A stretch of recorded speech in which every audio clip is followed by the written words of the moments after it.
This is Alec. You're watching Zach Archer. All right, we're doing something a little chill here tonight. I thought this might be a fun idea to do every year. Every year, if people are into it, or if I enjoy it, I feel like it would be fun, chill, be able to talk about the things I finished in 2023. All right, so this is going to be a complete grab bag of random things that some were released in 2023, but probably most weren't. You know, it's just all about my 2023 experience. So these are anything from movies to video games to television shows to albums that I finished in 2023. You'll notice I have a very small amount of certain things. A bunch of movies, that's the majority of the list. A decent amount of games. Only 2 TV seasons.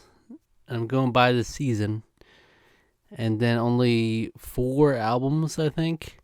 It's worth noting that I wasn't really trying to make an effort to watch or listen to new albums as much as I would like to. But as I'm getting back into the channel and everything, I would like to get into more music and stuff, of course. And only 2 TV seasons, that's only because I'm not including any reality TV, which is a big part of my TV watching. I've been slacking in my scripted TV for some time now, as it's clear to see. But if you have any interest in reality TV or competition shows like that, I actually did a video on my second channel, on the channel called Tarkaron. I did a solo video over there where I did a ranking of every new reality show that I watched or season of reality show that I watched in 2023. And yeah, went through and ranked them all. So that's where they will be there. They're exempt from this. But this will also be broken up for you guys. If you only want to see my thoughts on movies, on games, on TV, music, it'll all be broken up into timestamps, all right? I'm not going to do like a timestamp for every single thing. There's 63 things here, and there's some I'm sure I'll only spend 2 seconds on, you know? It's don't want to be here all day. But I do want to have fun, enjoy, kick back, relax, see some of the stuff I watched. It's in no particular order as far as I know, except for I just separated the different things. So we'll have all the movies first, then TV, games, and albums. All right, let's just get into it then. So up first, we've got Renaissance, a film by Beyonce. Now, my girlfriend is really the primary reason that I ended up watching this. Though it's not because I don't like Beyonce. I'm just saying that she's kind of the one who got me into her album, Renaissance album, which I love. And it was for her birthday. I took her to go see Beyonce in a huge MetLife Stadium. That was awesome. What an epic, like, truly an outstanding performer. Like, I'm not going to let that go understated. And Renaissance, a film by Beyonce, is essentially you're watching that performance that she did on tour. Different variations of it clipped together, along with like a little bit of behind the scenes and her commentary on stuff. So, for the quality of the show alone, it would be really high. I don't know how much as a movie it translates. If you haven't seen the concert, I can't speak for that, but I do think at least it should be a B for now. But for the quality of her music, for her performance, everything like that, it would be an A easily, if not an S. But just as far as a movie goes, I'll put it in B for now. Maybe I can change that. The Shining. All right, there were a series of movies I watched for the first time this year because of a challenge called the Film Buffs Challenge that I did over on my Discord. And that's essentially where we get paired together and then we each assign each other 5 movies to watch plus an additional bonus movie that's not on our list of movies that we compiled that we would like to watch. So there could be a complete wild card in there. But The Shining was one that I've been meaning to watch for some time. Finally got around to it. And I totally get why it's a classic. I don't know, for me it didn't personally resonate like as like I'm just going to be an all-time favorite of mine. It's one of those movies where I kind of just see objectively this is a great movie. I really love the direction and the key choices that were made in the movie, but it's not like going to be a list of my favorite movies. For that, I'll put it in B. Oh my god, I'm just realizing how tough this is going to be. It's going to be a mess, right? It's not going to be like objectively correct. I'm going based on vibes here. I might regret or not agree with the thing at the end of it, but we're just going to feel it out. And obviously we're comparing apples to oranges when it comes to like throwing movies and games and everything in the same tier list, but yeah, it's we did a similar thing on Tarkaron where we did a tier list of everything we've reviewed. And yeah, it's a similar idea. Sweeney Todd. Speaking of Tarkaron, we got a few Tarkaron things coming up here. Again, check out my channel that I do with my friend Alec called Tarkaron, Tarqaron, on YouTube. There's new videos every week, and we do things like movie reviews, game reviews, Survivor reactions, discussions, podcasts, etc. This is Sweeney Todd, the Demon Barber Fleet Street. Finally got to watch that one. And I thought it was really good. I really enjoyed it. And I thought it was a lot of fun. Really unique in terms of musicals I've seen. It's based on a Broadway play, I believe. So obviously it's going to have that flair to it. Wow, maybe I'm just playing it safe, but I'm going to put it at top of B for now. Jeez. Alright, Disney's Wish. This is an unfortunate F. Now this is like, there's no reason it should have been an F. It had such promise, this movie. It was the 100th year anniversary for Disney when they released this movie, and they hyped it up. And like I remember in the trailers where they're like, basically like, this is the most important movie. Like everything Disney's done has led up to this, and then it was just not it. I'm sorry. You can go check out our review on Tarkaron for more of my thoughts. You can also check out our review of Sweeney Todd. But our Wish review, we really get into it in terms of what exactly went wrong. Where I think they tried to toe the line between 3D and 2D animation, which ultimately ended up with a lackluster product for me. I found the movie to actually not really be very good looking, purely on aesthetic and graphically speaking, but then when you get into the story itself, it was just nothing to write home about, and there were definitely distinctly different choices I would have made. And then the whole fanfare of the Disney of it all, like the little references seemed a little half-baked in the end. And for that, like I felt like this was a big failure on Disney's part. If they'd gone full 2D animation, I at least would have admired it for that. But alas. Was this Fantastic Beasts? Is this the original? Yes. Fantastic Beasts and Where to Find Them. Now this is interesting. I did a review series of all of the Harry Potter and Wizarding World movies over on Tarkaron as well. And this is of course one of them. Interesting for the purpose of this tier list, I only have the Fantastic Beasts movies on it, not all the Harry Potters. Because I most certainly did see every Harry Potter when I was much younger. But rewatching them this past year for Tarkaron, it's definitely felt almost as if I was watching them for the first time, just with vague memories sprinkled in. But technically I had seen them, so just the Fantastic Beasts are new to me. Fantastic Beasts and Where to Find Them is probably going to be a C movie for me. Not that I don't like it. I actually did enjoy this one a fair bit.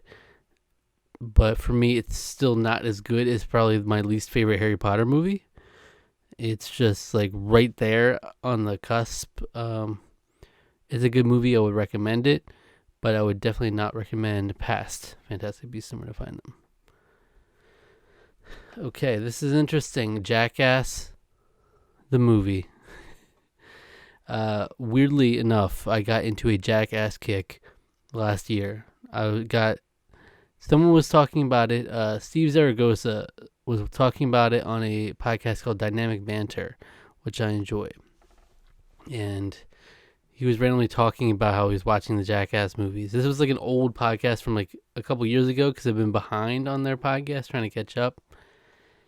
But it got me thinking, hey, my sister always watched them growing up, and it was always like, oh, that's not for me, you know. Never really gave it the time of day. But I sat down and watched Jackass the movie. Next thing you know, I watched all the Jackass movies. I was deep into like watching interviews, and I was into the Jackass lore. I was like all in.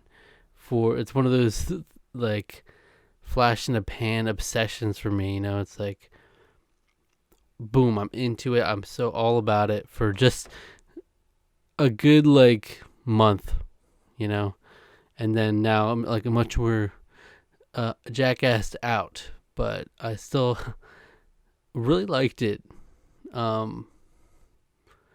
Weirdly enough, I couldn't really tell. I'm like, why do I like this? Uh, there's something about it. It's like scratches an itch that nothing else does. Literally nothing else. And for that reason, I'm putting in an A. This is a horrifying sight, I'm sure. This tier list right now. We'll clean it up, though. We'll clean it up. All right, next up, we got what this is the Harry Potter 20th Anniversary Special, Return to Hogwarts, which we also did as part of our Wizarding World series on Darkeron. This was nice. I really liked it. I thought it was outstanding as far as like these kinds of specials go. It was really well done. They could have phoned it in much more than they did.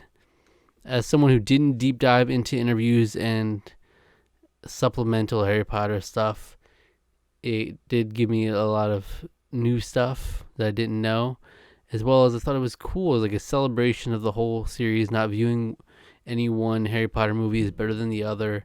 Had every director there as and participating in the special, and some of the best of the actors. They got everybody, you know. It was great. Well, for the most part, they got a good amount of people from the cast and the directors. So I really liked what it did, but of course, it's not like a full blown movie. It's a special at the end of the day, so it's kind of hard to place fully. I do think I'm leaning towards top of B for now, though. Missing. This is a movie I probably would have had no interest in if it weren't for my girlfriend. She just like really, she heard so much about it, really wanted to see it. And it was decent. Ultimately not anything really to write home about, in my opinion. It's basically like a crime kidnapping, like a girl sees her mom goes on this trip, and then next thing you know, she doesn't show up back home, and she's like, what happened? And then basically uses a bunch of manner of technology, like very modern technology, you know, like the Uber, different services like that, FaceTiming, like very techie crime sort of family drama situation here. I would put that in C. Fantastic Beasts: The Crimes of Grindelwald. This is ass. Ass. It's not good whatsoever. When I said you don't need to go past the first Fantastic Beasts, I meant it. Crimes of Grindelwald is a crime in itself. Truly abysmal piece of shit. Check out our review on Darkeron if you're interested in more of that. The Secrets of Dumbledore. Fantastic Beasts: The Secrets of Dumbledore is similarly not great, but not nearly as deplorable as The Secrets of The Crimes of Grindelwald's Secrets. But in terms of like, I literally did not care about 90% of this movie as I was watching it. I'm like, why are we even doing this at this point? That's an absolute. I'll give that a solid D rank. The Little Mermaid.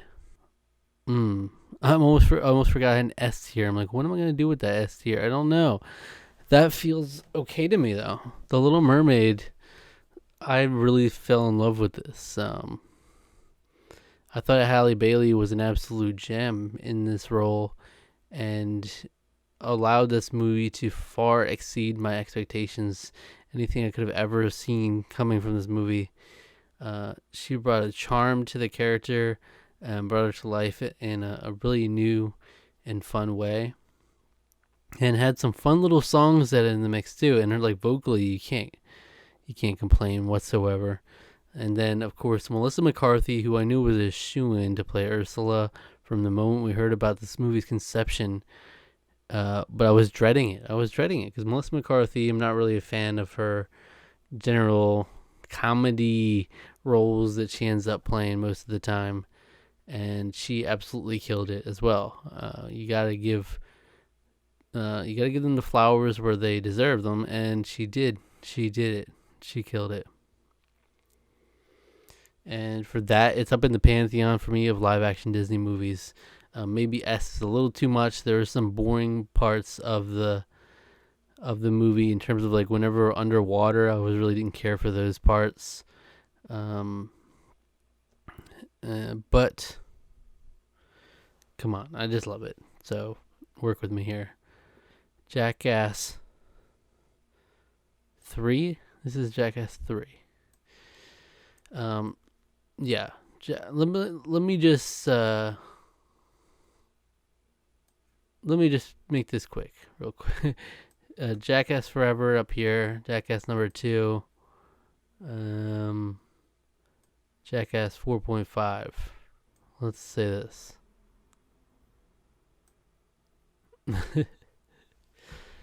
My basis of this being, also, by the way, I don't know. I don't really necessarily like. I'm confident that they deserve an A rank whatsoever. But just for me, it was like a big highlight of my year, like my yearly movie series that I went to, and yeah, it's just a lot of fun, and I just wanted to get them all up here because the thing is, even having just watched them, they all kind of blend together to me more or less.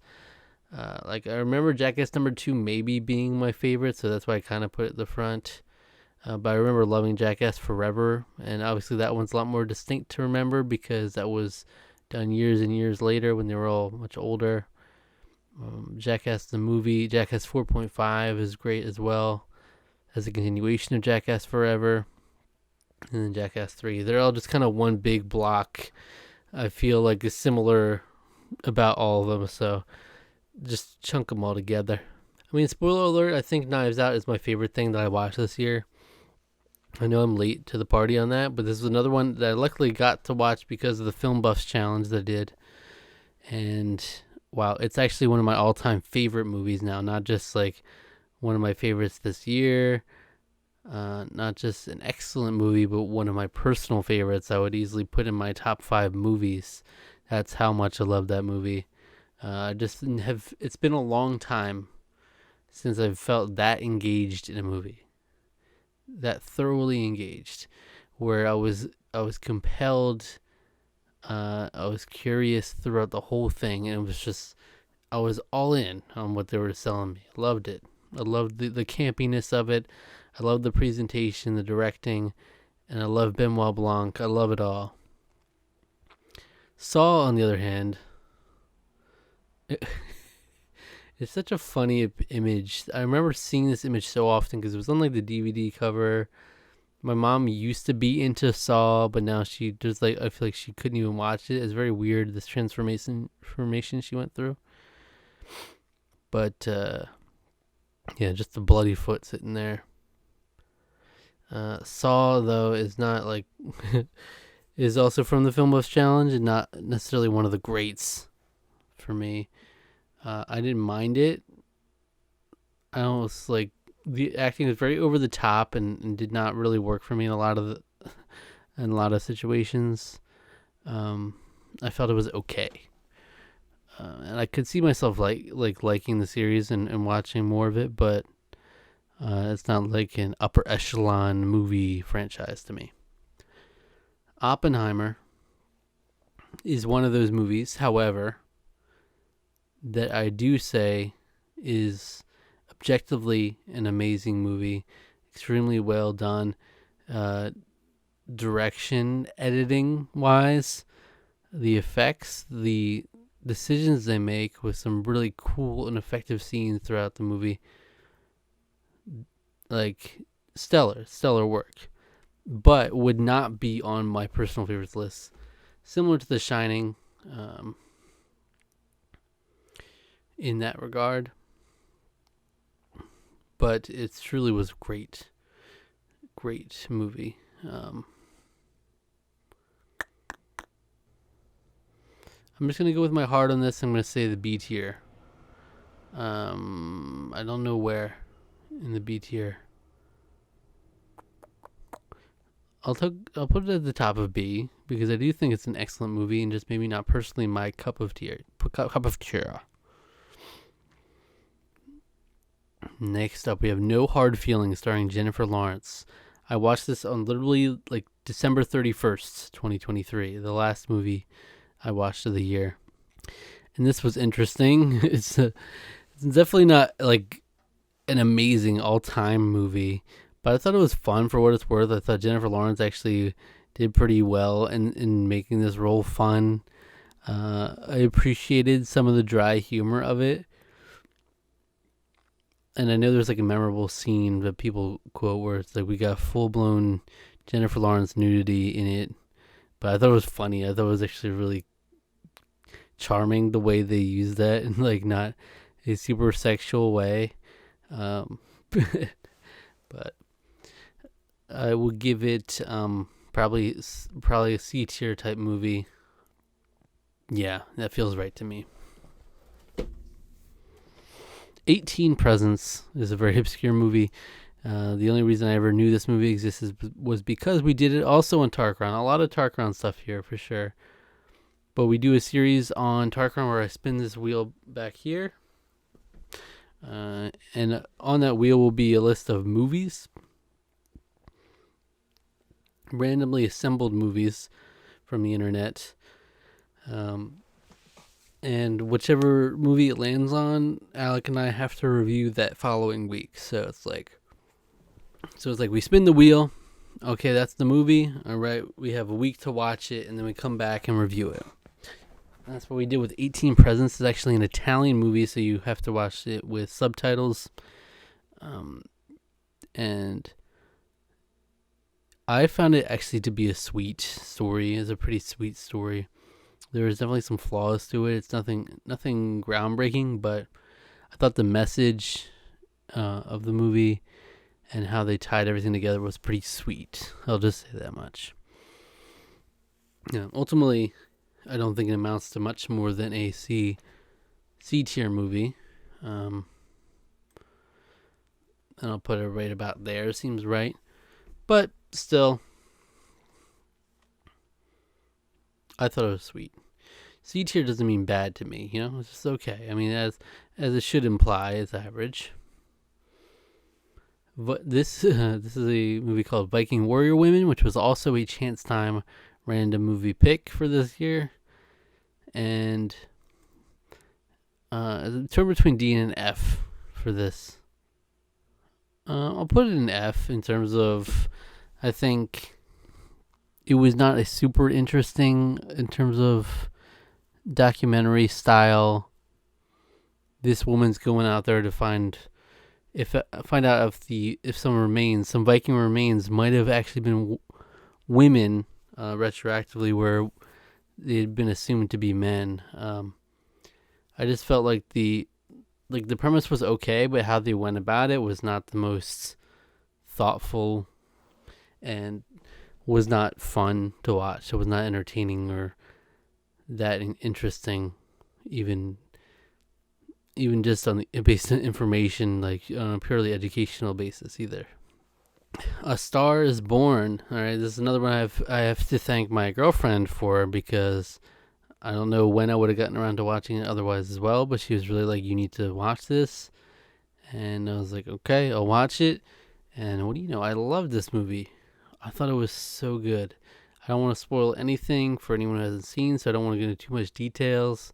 But it's basically about this relationship and how it blossoms. I mean, it's not an interesting pitch, so it's hard. You just gotta trust me. It's like the chemistry is cool. There's some weird editing things which I didn't find particularly great. There's some different choices I would have made in terms of directing at times.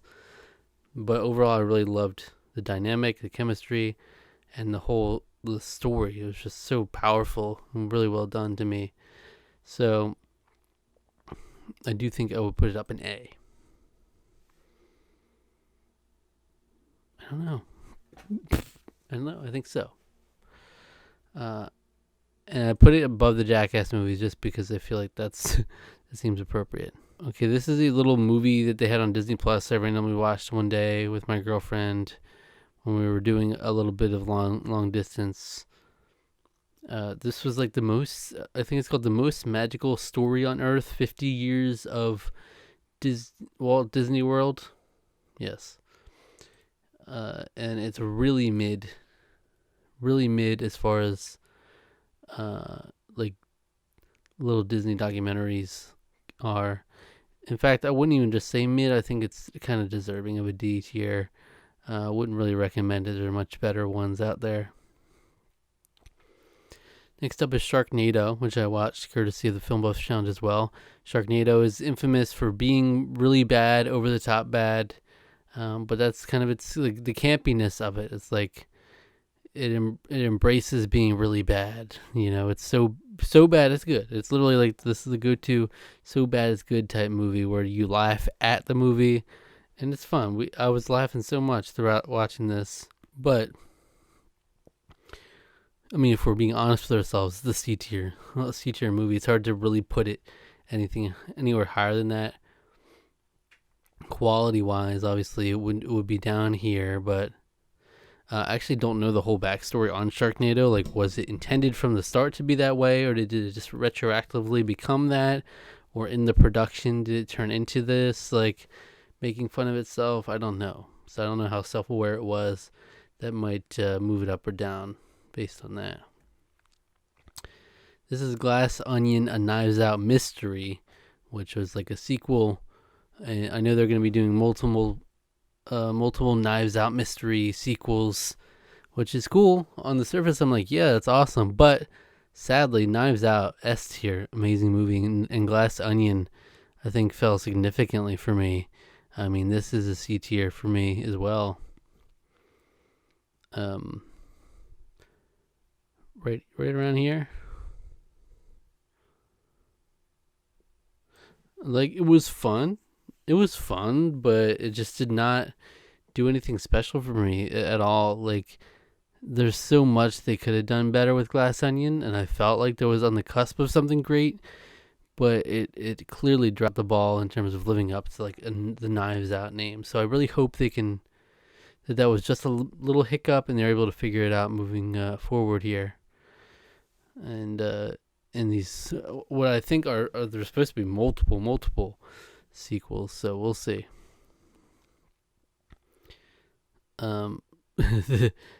This is generous in including it in this movie list, I guess, but it was a very well done documentary. It's called The Dark Sad Life of Boogie 2988. If you've been following any YouTube, internet drama and news, you might have heard about the Boogie 2988 stuff. He's a YouTuber going through all sorts of stuff. He has like a really young girlfriend, and he just had some topsy-turvy time here on YouTube. In the documentary, it's a YouTube video, but it's like a really well done production documentary wise, going through all that. It's really effective. It's skewed, but documentaries can tend to be, certain ones. They're really trying to show like, oh, his life is so sad and he's so sad, that kind of thing. So they'll take every little thing they can to paint it in that light. But of course he signed off on that too, which I don't really get. But that being said, it's kind of hard to rank. You would because I was about to put it here in B tier, but it does not feel right at all next to The Shining. So I think it should go in like C tier. I mean, it's not like great to watch. I would put it at the bottom of C tier. It's not like I would be eager to watch it again, but it's effective at what it does. Peter Pan and Wendy, this is F tier. It's really bad. I'm torn between these two. Honestly, which one's worse? I'm gonna put it here though. I think there's like minor redeeming qualities to it, but I think they miss the essence. I actually went ahead and watched. I'll bring it up right now. The original 1953 Peter Pan from Walt Disney's Peter Pan, and I thought that was great. I thought this Peter Pan was a gem. I'll put it up here like B, maybe even A. But I'm hard pressed to do something so drastic. But yeah, Peter Pan and Wendy really dropped the ball in terms of the messaging of the movie. It especially hurt because, like I was about to say, I watched this right before I watched Peter Pan and Wendy, like in preparation for it, to get more of a frame of reference of the original and how they did things. And I thought, in particular, Tinkerbell's character, they really dropped the ball on Peter Pan and Wendy. In terms of like her whole thing in the original was like she was jealous of Wendy, and in this one she's like Wendy's best friend. It's very weird. There's just some interesting choices here that were not so great, and you can actually check out our review that we did with our friend Rusty on Tarkaron as well of Peter Pan and Wendy, and many more of these these reviews up here. This one is Jackass Presents Bad Grandpa. There's a reason I didn't clump it with the rest of them, because I do think this is a good bit lower than those. Like maybe a C tier movie for me.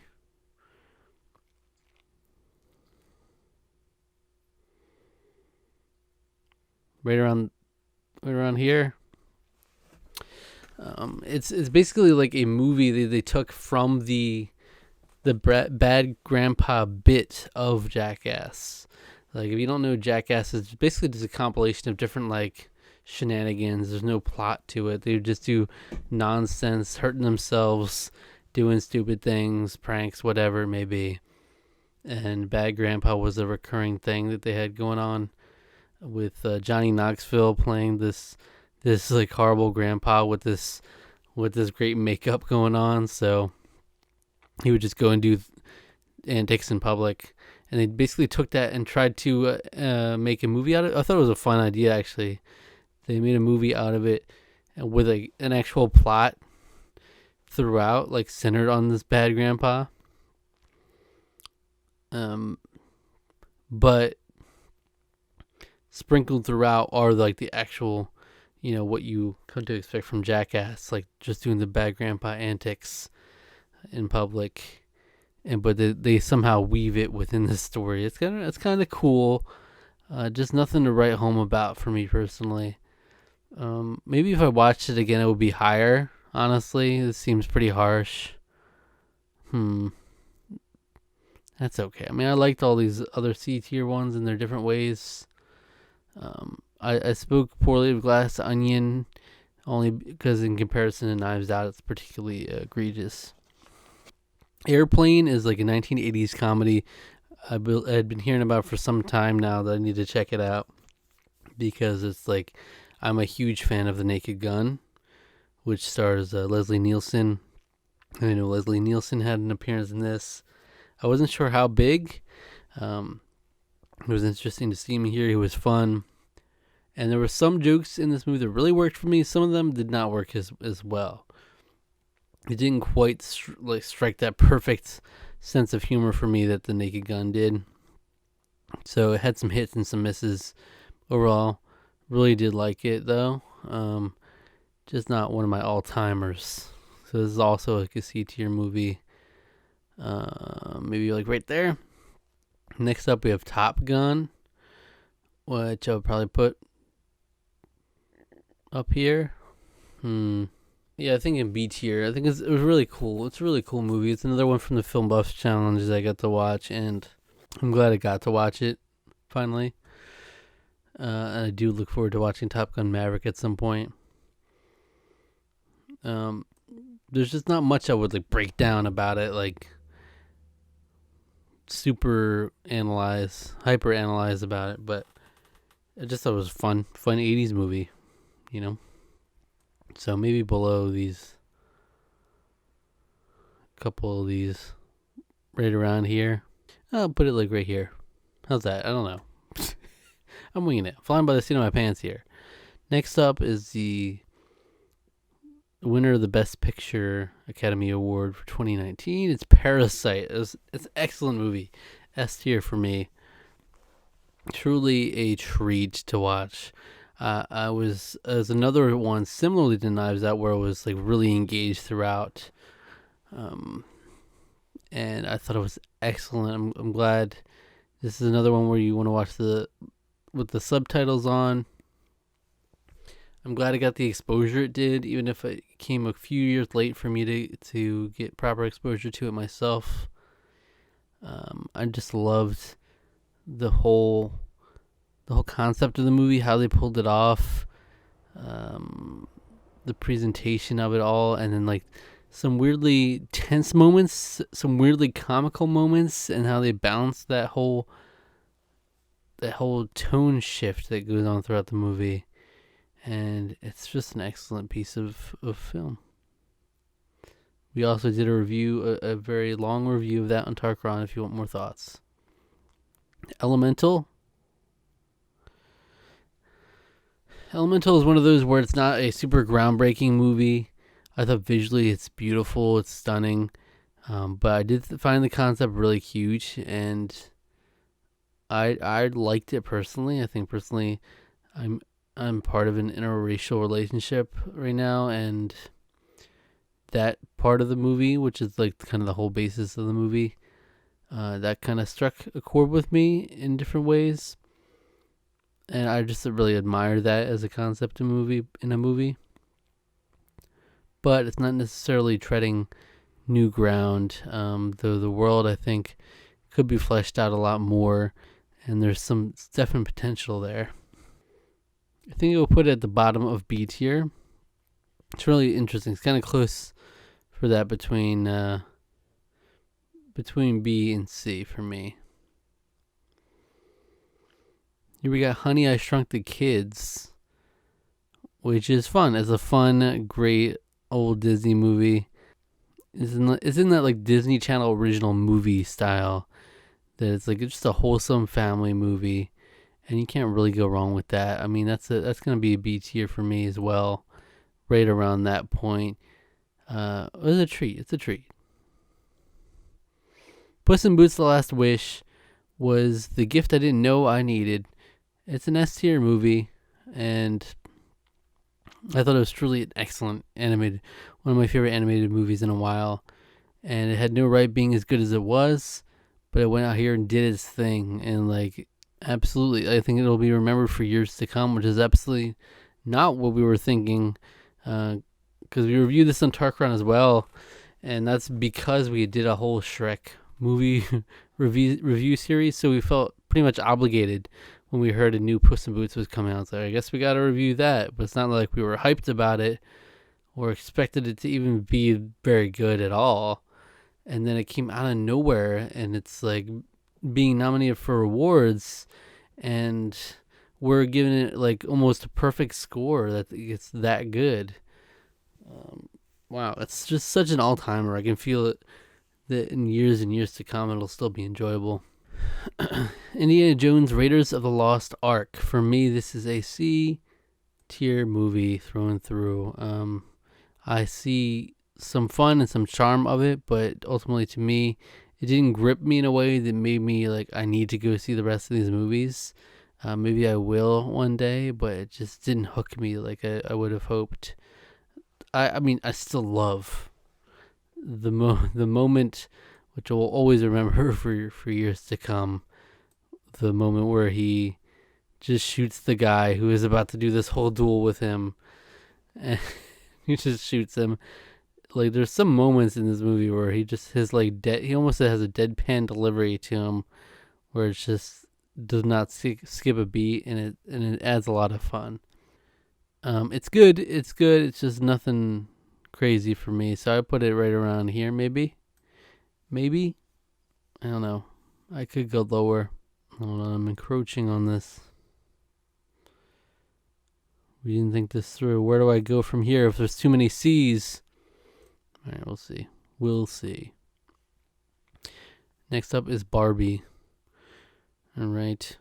Barbie's fun, and I think it was a lot of fun. I mean, I loved. I was smiling and laughing throughout the whole movie. I had no complaints whatsoever. Um, but it's one of those. It's only a B movie. It's just like a B movie to me, you know. Tough to place. I immediately want to put it right next to Oppenheimer, but how about here, like right below Top Gun? Does that sound right? I don't know. I also want to knock down Oppenheimer a peg. Let's let Peter Pan have the top of B for now. The Super Mario Bros. Movie. This is probably a B movie for me. As far as the plot goes itself, it's not amazing, but it's truly everything you could ask for a Mario fan to watch. It's like they actually treated the franchise with such respect and did it such justice when they easily could have phoned it in so many ways, in which I expected to see. I expected service level references like maybe the underground theme of Mario Bros. In there, like dun dun dun dun dun, like a little like very surface level reference that everybody would get and be like, oh, that's Mario noise. But no, they were making references to newer Mario games, Mario 3D World, and like Mario Karts, just everything you could think of. They were making references to, and it was really cool. It was really a cool experience to see like an actual decent, good video game movie alongside like stuff like Sonic 2 nowadays. It's like we're getting there, folks. And this will be a B movie for me as well. Probably right next to Elemental, feels right. And that is it for my movies. So if you want to just look at that, this is my tier list with just movies in it, but we will be adding everything into the same tier list here. Next up is the two TV series we have. Whose Line Is It Anyway? This is specifically season 9. My family and I just randomly were like, we always, like, growing up, we would watch Whose Line Is It Anyway, the classic stuff. And then when they did the newer ones with Aisha Tyler, we watched it a little bit when it first came out, but then did not stick with it at all. And they've been many seasons since then. And so we're like, oh, cool, we can dive back into this. And we did watch one whole season, but haven't gone past that. It's a lot of fun, a lot of laughs. It's like, I love their sense of humor. It's great. Though it does kind of get repetitious, especially when watching them all in a row. I'm noticing like, wow, they're doing a lot of the same bits throughout certain things, certain segments, and certain segments aren't as strong as others, but still great stuff. Let's put it right there in B tier. All right, where do I go? I have to shrink myself, I guess. All right, and then next up we have The Fall of the House of Usher, which is the latest in Mike Flanagan's horror and horror adjacent TV series he's done. And for reference, we did all these on Tarkron as well. Every series he does, we've done. And I've loved every one. He's done The Haunting of Hill House, Haunting of Bly Manor, Midnight Mass, and The Midnight Club previously. And then this is the latest, and this one is also excellent. I have my gripes with it. It's harder to kind of connect with versus some of the other series he's done, because it's not like you're connecting with the characters as much. They're kind of follow a lot of horrible people in this one, but it's really cool how he weaves the different stories of Edgar Allan Poe together and into like a cohesive narrative, which is really nice. And I just admire it for that at the very least. I'll put it right up here in B tier, maybe right below Peter Pan. Just feeling it out. All right, and now we're heading into video game territory. Now, as I stated earlier, this is all stuff I finished in 2023.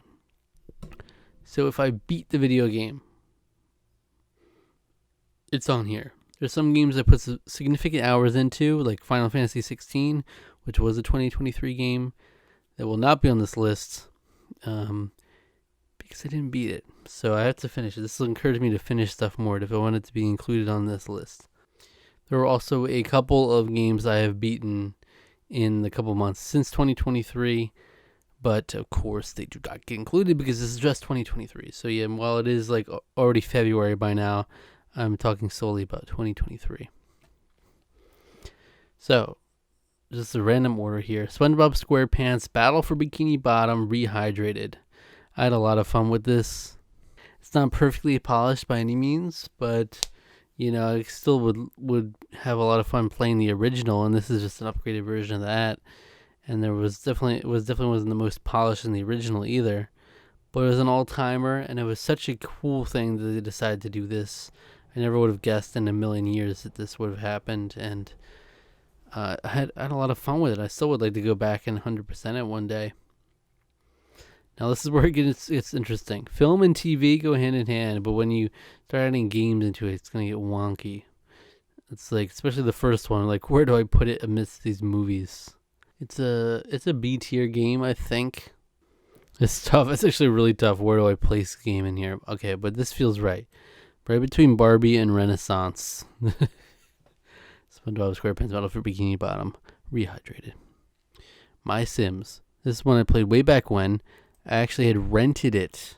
Believe it or not, rented it way back when Blockbuster existed. And yeah, I had a fondness for the My Sims games. I have like all of them on the Wii that there are. I still stand by My Sims Agents being great. My idea was that I would go through and play/replay all the My Sims games on the Wii, like in order. But there's a reason I haven't really followed that up, and that's because My Sims was like a dreadful experience. It was not good whatsoever. I kind of get why it would be charming for a kid to play, but it really is absolute ass as a grown man playing this game. It's tough. Even in terms of like just trying to power through it, it became a chore. I would put on podcasts, and I would just be jamming away doing this annoying little tasks, having to collect a million different materials and stuff to put stuff together for townsfolk just to get every single person happy. I have to go navigate my way all the way around my annoying ass town I built, and it was just not worth the effort at all. Tough. I mean, it's not good. I'm sorry, it's not good. Let me put it at an F tier. It's sad. Next up, we have Escape Academy, which is a video game that you can play co-op, and is essentially an escape room game with a little story attached to it, doing escape rooms throughout. Really cool experience, actually. I dug it. Maybe bottom of B tier though for me. Nothing. It's not like the most amazing thing ever, but I do think it deserves some credit for giving us some fun times. Super Mario RPG. That's gonna be an A tier one. Probably right here. Really excellent stuff. I'm a big fan of Paper Mario, and so seeing Super Mario RPG being remade like this was really refreshing to see. From Nintendo after all these years, to see they're willing to remake a Mario RPG game. And then, of course, we were quickly followed up with the Thousand Year Door also being announced. But I had played Super Mario RPG a little bit on the original Super Nintendo, and like a tiny bit on the Virtual Console on the Wii since, but then never made significant progress. And so now I got to play through it for the first time in its entirety, and on the Switch version, it was the definitive way to do it for sure. It was great getting to play it on the TV and mobile, and my biggest criticism of the game is that it's way too easy, and it actually added features to make it even easier than it should have been. But, of course, that's not a complaint I make often, so it has to be really, really easy for me to make that kind of complaint, because I don't really mind an easy game every now and then. But I truly think it's excellent. It's an excellent starter RPG. Like, I wouldn't be surprised if, like, people enjoyed this, like, kids enjoyed playing this as their first RPG as well.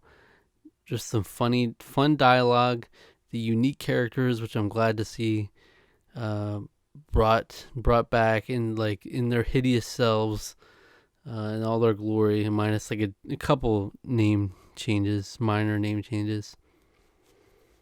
But great time. Harvest Moon: A Wonderful Life.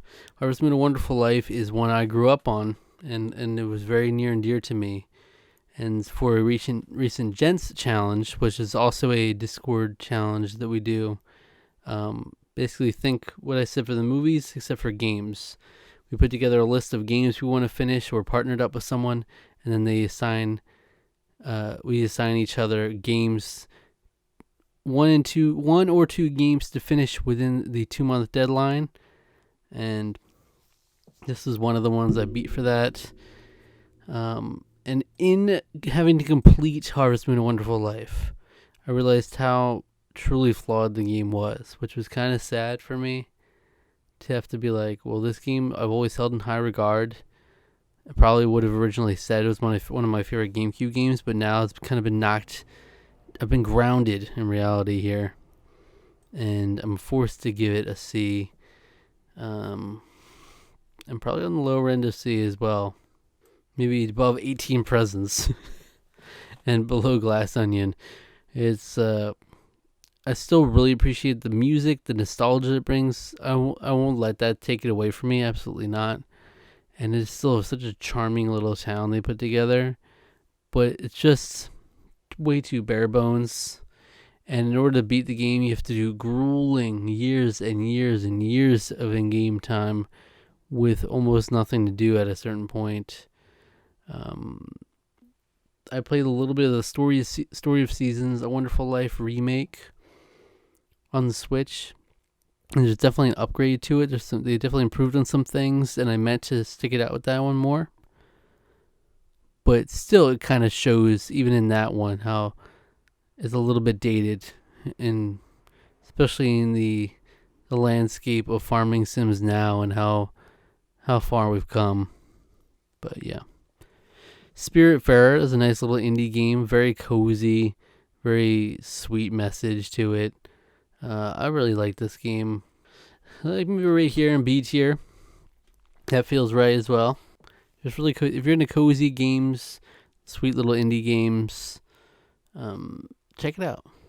Now this is a weird one. This might be shocking to you, but it's not like, oh, just had the itch to play Call of Duty on the DS. This was another one that had gotten assigned to me through the challenge. This is Call of Duty Modern Warfare Mobilized. And it is ass. It really is. I'd say maybe a D tier type ass, but just really rough. Like the controls do not translate to the DS as well at all for Call of Duty games. But Call of Duty 4 and World at War on the DS were actually my introduction to the Call of Duty series, and I would play them with my best friend back in the day on our little DSs. It was kind of cute. It was really kind of a cute vibe we had going on. But playing this now, playing through like a campaign on the DS, Modern Warfare. This is basically Modern Warfare 2, the DS version, but just not anywhere near the quality of any console versions whatsoever. The controls really do that much damage to it. The games are ugly. They are. There's some really frustrating parts actually, which made this even more annoying. It's just not it. Astro's Playroom is a lot of fun. I think there's an A tier for me. Maybe I could see. No, I'm maybe being too generous. I don't know. I don't think it's that much higher than Battle for Bikini Bottom. Really. In fact, I might just put it right above it. It's a solid little platformer. I appreciate it a lot for what it did, making. You know what? I think I maybe move them all the way up here. Something like that. All right, Astro's Playroom, really cool. Basically, it releases with when you get a PS5. It's already on the system. Beautiful. That's what you should always do. Kind of like what they should have done with 1-2 Switch and the Switch. That should have been already on the system. But this was really cool. It was a very, very nice platformer. showcased the PS5 controller in particular really well. It showed a lot of the different new features of the controller, and also provided like a trip down memory lane in terms of the PlayStation series of hardware and little Easter eggs hidden throughout each level. I thought this was really nice, especially as someone who didn't grow up on PlayStation specifically. I was always a Nintendo boy.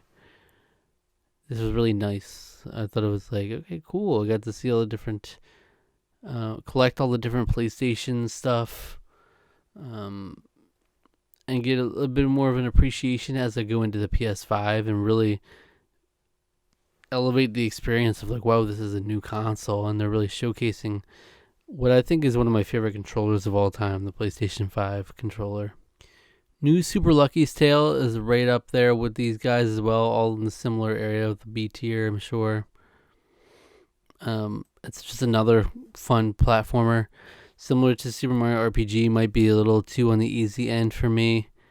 I did go ahead and I got the Platinum Trophy for this. It was a lot of fun. It's very cute. A very cozy game, nothing too deep about it. One you could easily be listening to or watching something at the same time and just kicking back and enjoying it with no stressing. Donkey Kong Country Returns 3D. Now, I loved Donkey Kong Country Returns back in the day. I beat it years ago, so this is kind of a cheat code having it on there. But it's like, hey, it's a whole new system. I think that's fine. Some slight differences, but not much. I'd been meaning to get this for a while now because I was like, wow, I feel like this would translate really well to a handheld, and I definitely think so. Just wasn't anything like too special for me this time around. We'll put it at the bottom of B tier. Next up, I Spy Castle on the DS.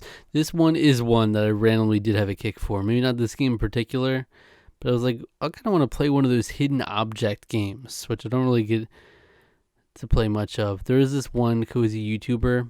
I think her name is Gabby. She's like Jacksepticeye's girlfriend or wife. And she plays a lot of cozy games, but I've also noticed she plays a lot of hidden objects games. So I think there's a lot of them on PC and whatnot. But I'm like, this is literally the only thing I own that resembles that. I Spy Castle. And it's going to really half-baked experience. Not much to it. I put it in D tier. Not that it's particularly bad. It's like you're finding objects, but, I don't think it deserves that much praise either. Pac-Man World Repack. This was a fun platformer for sure. Not to the level of some of these other ones in the top of B tier for me. But let's say bottom of B tier.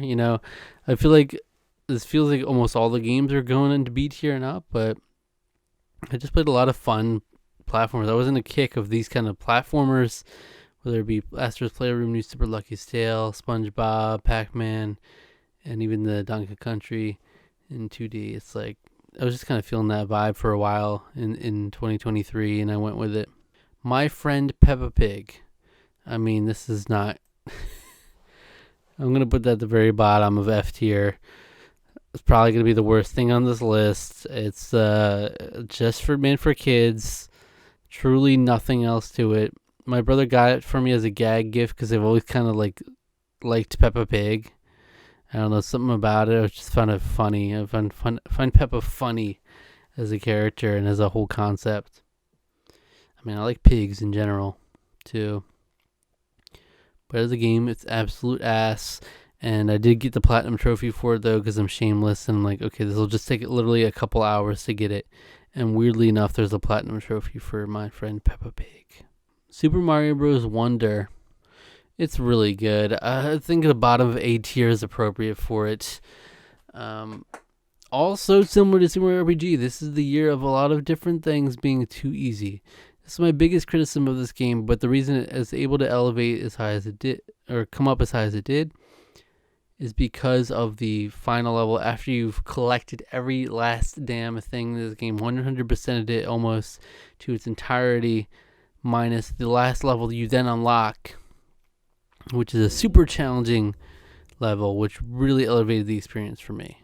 I was missing something like that the whole time, and I really felt like they could have bottled up some of that and dispersed it throughout the rest of the game, and we would have been great. We would have been golden. So that will bring it down a little bit for me, but still an excellent time. Kingdom Hearts Final Mix. Finally got around to beating this. Finally. I dabbled in it over and over again in previous challenges we've done, and it just never could stick it out. Despite my love for Disney and RPGs and stuff, it just never really clicked with me in the past. So I'm glad I got to finally see it through. Some amazing music, truly. I don't want to let that go understated. Some amazing sound effects in this movie. The sound design is great. Overall, it's not anything amazing to me. Even now, I feel like if we're being honest with ourselves, I kind of went into detail on this on the Discord. Talked a bit about it on Backlogged. If you don't have me on there, it's a website. It's not kind of like Letterboxd, but for games. But I kind of went into how a lot of the different worlds ended up being more annoying than fun. Just to navigate them, some of them were annoying, some of them were tedious, some of them were not nearly fleshed out enough for me, and even the action, the combat of it all is not really for me either. So I think I would put it in C tier. Maybe right here, below Fantastic Beasts. It's kind of what I'm feeling. Taiko no Tatsujin Rhythm Festival. Dang, this feels like an A tier. I almost want to bring up these platformers into A tier. I think that's what I'll do. We're changing the game. Astro's Playroom, New Super Lucky's Tale, they go kind of hand in hand for me in my mind. I'll bring them up to the end of A tier. And Taiko no Tatsujin Rhythm Festival will be at the end of A tier as well. This one might even be like higher in my mind than how I remember it, because I beat it very early on in January 2023. But it's just a really fun rhythm game. Really solid. A really random assortment of tracks for this. It's like anywhere from anime openings to regular pop songs to classic songs, like, or literally like classical music to randomly a Frozen 2 song, like Into the Unknown is in here. I'm like, what is going on here? But the biggest takeaway, the biggest deterrent for this game, in my opinion, is that the controls can take some getting used to, because this series is known for like having the drum set. So if you don't have the drum set for it, it's kind of lacking in terms of when you use the Joy-Cons. They're not great at all for motion. So I immediately had to go to just buttons. But then even the buttons had me tripping up in terms of how you had to like associate different buttons in your mind with like, it's just weird on a Joy-Con trying to translate that to this, how this rhythm game worked. But yeah, it's still fun. It's in spite of that. We got Theatrhythm Final Fantasy. Now this is not the new one, which ironically actually did beat Theatrhythm Final Barline, the new one, as my first game in the new year here. And I had previously beaten Curtain Call before, which is the second Theatrhythm game, but I had never actually beaten the original Theatrhythm. So I went back and beat that just for the heck of it, because this is truly one of the most one of the few video game series you can definitively say like you only need to play the newest one. The newest one makes all the other ones irrelevant. Each iteration that comes out, like the first one, it feels very bare bones in comparison to what Final Barline has achieved, which is a huge, gigantic library and some excellent gameplay. Where I do think Final Barline is infinitely better, the original, I do still kind of prefer the stylus controls. I think there's something special to that with certain songs and how they work. So in terms of the original, not being near there in like terms of content, I think I could put it right next to Kingdom Hearts I don't know. Maybe I'm being a little harsh on it now, like knowing where we are retroactively, but I think that's okay. Last of the video games we got is Rabbids Party of Legends, which frankly is not great. It's not great. I'll put it in D tier. I think this would go probably something like this, actually. I played this with my girlfriend and we had fun, but that's mostly, I think, just because I was playing with my girlfriend. I could probably enjoy any game with her. It's just not, it feels like it's definitely better than another Mario Party-esque game that we played, which was Garfield Lasagna Party, which was truly awful. Would have been an easy F for me if I actually finished it. But still nothing special. And they would do these stupid little things interspersed throughout where it would just give random points to people. It would disperse random points, and it could really muck up the score, and it was really annoying me. I thought the minigames were very basic and pretty lacking. So, yeah, not many good things to say about it. All right, lastly, the music. I have a lot more music to watch in my time. I want to try to make an effort to specifically, did I say watch? Listen to in my time. I want to make an effort to specifically listen to a lot of new music. There's a bunch of different artists I've been getting into and a lot of different new kinds of music, but I just haven't been listening to whole albums, so I can't really represent that here. Like, I've been really getting into Tyla and Afrobeats and those kinds of songs a lot recently, but I've been listening to like a whole album, so for this criteria I've only got these 5. All right, first up is Haley Reinhart.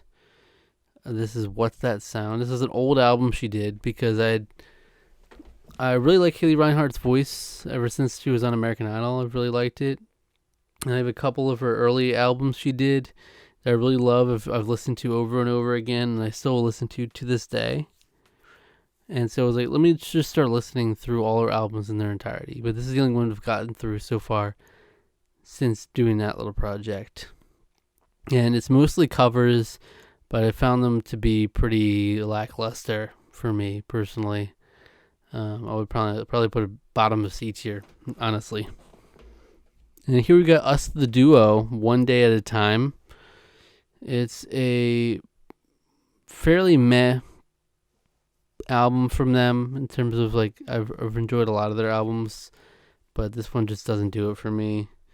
I don't know what it is about it. I would put it right above Haley Reinhart, honestly. There's like a couple sweet, particularly memorable songs, but other than that, they all kind of just like, they're not really doing anything for me. I could never listen to them again and be okay. Next up is I Envy You, the album from Taeyeon, a K-pop singer who I really loved. I really love her voice to this day. If I'm being completely honest, I have almost no recollection of this. I must have listened to this very early on in the year, and I've really forgotten. I couldn't think of a single song from this album, so it's tough for me. But I remember not being into it, and obviously that kind of speaks for itself. It's not super memorable. So let me just chuck it at the bottom of C to be safe, because I have no idea. Next up, Citizen Queen had a new album called Click, an all-original album. And if you aren't aware, Citizen Queen is a girl group. Originally was an all-girl a cappella group, but it's since transformed into a girl group, not a cappella. They have some a cappella moments, but mostly not a cappella now. And I thought this was really excellent, honestly. I loved this album. I kind of want to put it up here in S tier, honestly. I'm going to do a video talking about it separately for sure, but I've been in love with their sound on this album. I think they really took it to another level with this. They all shine in different ways. There's some excellent songs in here. Really great stuff. Like some of their best work, period. And not something I necessarily expected ever since they lost Hannah, or she left quite a while ago at this point. But ever since they've just been killing it. And I was like, okay, it's not necessarily the trajectory I was expecting ever since then, but damn, go off. I really love this album. And then lastly, we have Pentatonix, my tried and true. I love them. I've listened to every single album they've ever done, and I'm not stopping now. Went to see them in concert, and once again with my girlfriend, and that was a lot of fun, really great. And they did some of the songs from this album, The Greatest Christmas Hits. I think ultimately it's the bottom of A tier for me. The reason being that it's another collection. So they've been doing this a couple times now, where like the year before they did the best of Pentatonix Christmas. Now it's the Greatest Christmas Hits. And it's essentially a collection of a bunch of their Christmas songs, and then plus a smaller amount of new songs. So I think it's their way of like, okay, we don't have enough songs we haven't done to make whole new albums, so let's just kind of take chunks and put them into these collections. And so my biggest problem with this is like they continue to not make the best choices for songs, in my personal opinion, as a big Pentatonix fan. I've listened to every song. In this one particularly, they picked a lot of their tracks that have feature artists, which are not some of their best Christmas songs. There are some good Christmas songs, but if you want to showcase Pentatonix's greatest Christmas hits, I wouldn't do their featured artist songs, because they tend to just take the back seat while the featured artist goes off and sings the majority of the song. And so it's weird having like a good chunk be like primarily other singers. But the reason it gets this high is because their newer songs were excellent this year, and I really loved some of their newer songs. This is another one. I want to talk about Pentatonix again in more detail in other videos, and I will be sure to do that, no doubt. All right, well, there you have it. That's everything I've finished in the year of 2023, now in a tier list. This feels okay to me. It's tough, especially with weird things like Jackass and then putting them in there compared to other things. I wouldn't look me in the eye. Look me in the eye real quick. I would not say objectively Jackass is better than like half of the stuff below it, but just me personally, hooking me enough to go ahead and watch all the Jackass movies back to back to back in quick succession. I think it deserves some credit for that. And mostly really great stuff. I mean, B tier up is all really good. Most of the C tier stuff I would still recommend and had fun with. And then D and F tier just not so much. But here's to 2024 and making even more new experiences and experiencing even more fun games, movies, television galore, and albums too. All right, new videos from me on the way. I'm going to be coming back for some more stuff very soon. Hope you enjoyed this. Just chilling back and talking about some of the stuff I went through in 2023. And yeah, let me know what you think. And until next time, take care.